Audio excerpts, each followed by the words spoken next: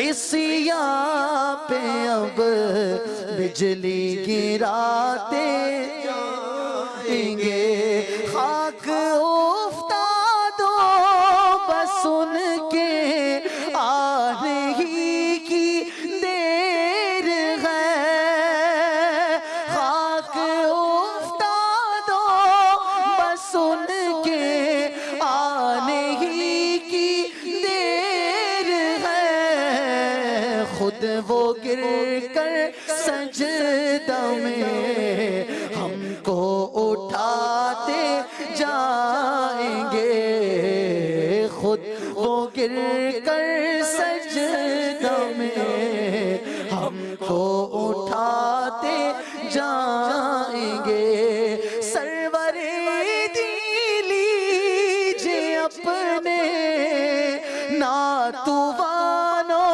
کی خبر سرور دی لیجے اپنے ناتوانوں کی خبر نفس و شیطان سیدہ کب تک دباتے جائیں گے نفس و شیطان سیدہ کب تک دباتے جائیں گے آپ روتے جائیں گے ہم کو ہنساتے جائیں گے آنکھ کھولو غمزدو دیکھو وہ گریہ آئے ہیں آنکھ کھولو غمزدو دیکھو وہ گریہ آئے ہیں لوح دل سے نقش غم کو اب مٹاتے جائیں گے لوح دل سے نقش غم کو اب مٹاتے جائیں گے پائے کوبا پل سے گزریں گے تیری آواز پر پائے کوبا پل سے گزریں گے تیری آواز پر رب سلم کی صدا پر وجد لاتے جائیں گے رب سلم کی صدا پر وجد لاتے جائیں گے رب سلم کی صدا پر وجد لاتے جائیں گے آفتاب ان کا ہی چمکے گا جب اوروں کے چراغ آفتاب ان کا ہی چمکے گا جب اوروں کے چراغ سرسرے جوش بلا سے جھلملاتے جائیں گے سرسرے جوش بلا سے جھلملاتے جائیں